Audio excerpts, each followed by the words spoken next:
নমস্কার, আমি doctor S Debnath.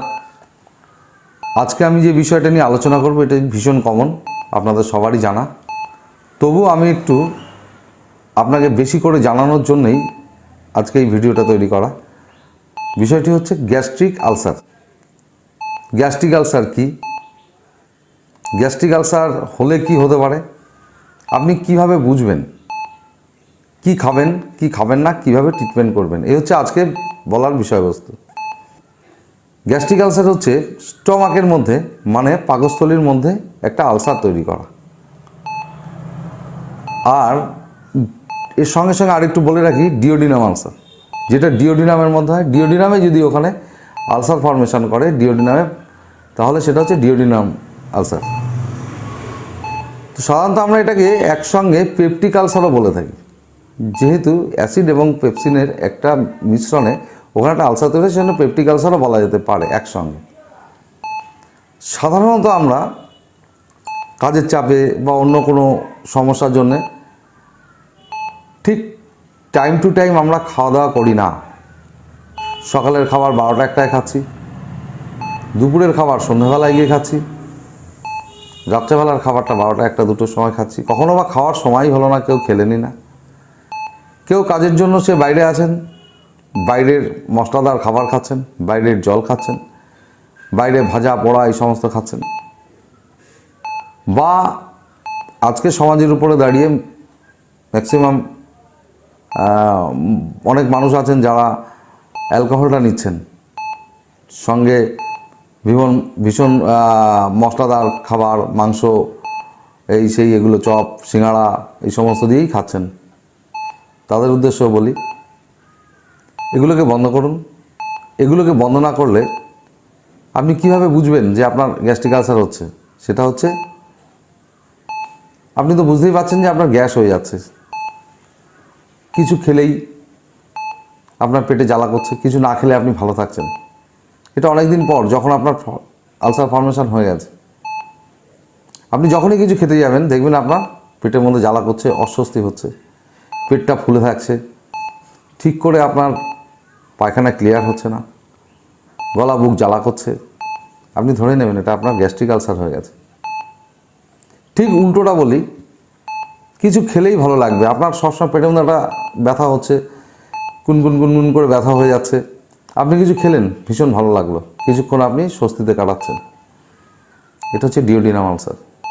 কারণ ডিওডিনামের ওখানে একটা বাল্ব থাকে, পাইলোরিক বাল্ব থাকে, সেখানে যদি আলসারটা হয়, যখনই খাবারটা যায়, ওই যে বাল্বটা আলসারের উপর টাচ করে যে জ্বালাটা হচ্ছিলো সেটা আর হয় না, খাবারটা ওখান থেকে পাস করতে থাকে, সেই জন্য ওই জ্বালাটা আর হয় না। এটা ডিওডিনাম আলসার। পাশাপাশি বলি, এই ডিওডিনাম আলসার বা গ্যাস্ট্রিক আলসার দুটো ক্ষেত্রেই একটা ব্যাকটেরিয়ার, এখানে একটা ব্যাকটেরিয়া আছে, ব্যাকটেরিয়া থাকলেও থাকতে পারে, সেটা হচ্ছে গিয়ে হেলিকোব্যাক্টার পাইলোরি বলে একটা ব্যাকটেরিয়া থাকে। এই ব্যাকটেরিয়াটা যখন এই আলসারটা ফর্মেশন করে তখন এটা আরও মারাত্মক হয়। এটা ট্রিটমেন্ট আছে, কোনো অসুবিধা নেই। তো মানুষের সাধারণত দেখা যাচ্ছে ইরেগুলার চলা, টাইম টু টাইম খাবার না খাওয়া, অতিরিক্ত দুশ্চিন্তা করা, রাত্রে ঘুম না হওয়া, বাইরের খাবার খাওয়া, মশলাদার খাবার খাওয়া, বাইরের চপ সিঙ্গাড়া তেলে ভাজা বিরিয়ানি ফাস্টফুড এই ধরনের খাবার খাওয়া, বাইরের নর্মাল জল খেয়ে নাও। কারণ এগুলো, এই ব্যাকটেরিয়াটা কিন্তু খাবার দাবারের মধ্যে থেকেও আসতে পারে, সেই জন্য এইগুলো বলা।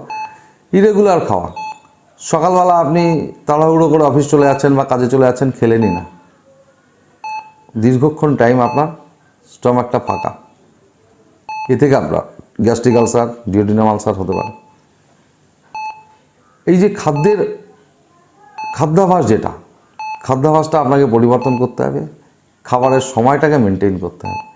আমরা এটা বলি, আপনার যত কাজই থাকুক, অনেক ভারী খাবার খেতে পারলেন না, হয়তো ভাত খেতে পারছেন না বা ভারী খাবার খেতে পারছেন না, সকালের খাবারটা ঠিকঠাক করে খান, তারপরে অন্তত 2 ঘন্টা 2.5 ঘন্টা পর পর কিছু না কিছু খেয়ে যান। 2টো বিস্কুট খান, একটু জল খান, একটু মুড়ি খান বা অন্য কোনো খাবার খান, মশলাদার খাবার ছাড়া, বিরিয়ানি ফাস্টফুড ছাড়া, বাইরের খাবারটা যতটা পারবেন অ্যাভয়েড করে চলুন, এগুলো খান। তাহলে দেখবেন আপনার এই সমস্ত সমস্যা থেকে অনেক ভালো আছেন আপনি। যদি দীর্ঘদিন এইভাবে চলতেই থাকেন আপনি, তাহলে একটা সময় অন্য সমস্যা হতে পারে, অনেক বড় ধরনের সমস্যা হতে পারে। ডিওডিনাম আলসারের ক্ষেত্রেও ঠিক তাই, আপনার খাওয়া দাওয়াটা ঠিকঠাক রাখতে হবে। আপনার যখন সমস্যা হচ্ছে, পেটে ব্যথা হচ্ছে, অনেক দিন যাবৎ ভীষণ গ্যাস হচ্ছে, আপনি আরও একটা কারণ হতে পারে দীর্ঘদিন যাবৎ আপনি কোনো ওষুধ খেয়ে যাচ্ছেন, ব্যথার ওষুধ খেয়ে যাচ্ছেন, স্টেরয়েড টাইপের ওষুধ খেয়ে যাচ্ছেন, সেই ক্ষেত্রেও কিন্তু এই সমস্ত সমস্যা হতে পারে। প্রয়োজনের জন্য ডাক্তারবাবু আপনাকে লিখেছেন, সেই ওষুধ তো খেতেই হবে, কিন্তু সঙ্গে মাথা নিতে হবে আপনি কখনো দোকান থেকে ওষুধ কিনে খাচ্ছেন ব্যথার ওষুধ, কিন্তু সঙ্গে আপনি একটা যে কোনো ধরনের গ্যাসের ওষুধ আপনি অন্তত খান, যদি কখনো খান। আর দীর্ঘদিন যাবৎ যারা ওষুধ খাচ্ছেন, যে কোনো ওষুধই আপনি খান না কেন, অ্যান্টিবায়োটিক বা অন্যান্য কোনো ওষুধ খাচ্ছেন, সেই ক্ষেত্রেও কিন্তু এই গ্যাস্ট্রিক আলসারের প্রবণতাটা আসতে পারে। সেই ক্ষেত্রে যেই ডাক্তারবাবু আপনাকে দেখছেন, যার কাছে আপনি পরামর্শ নিচ্ছেন, তিনি নিশ্চয়ই তার প্রোটেকশনটা আপনাকে দিয়ে দেবেন, কিন্তু আপনাকে মেনটেন করতে হবে খাদ্যাভ্যাসটা। বিশেষ করে আপনি এগুলো মেনটেন করে চলুন। মেনটেন করে না চললে কিন্তু আপনার আগামী দিনে আরও অনেক বড় সমস্যা আসতে পারে। খাদ্যাভ্যাস ঠিক রাখুন, রিচ খাবার একদম বন্ধ করে দিন, বাইরের খাবার একদম বন্ধ করে দিন, তেল ঝাল মশলা একদম বন্ধ করে দিন, বাসি পচা পান্তা একদম খাবেন না। খাবারের সময়সূচিটা ঠিক রাখুন, খাবারটাকে ঠিক রাখুন, নর্মাল খাবার খান, ভালো থাকবেন। নমস্কার।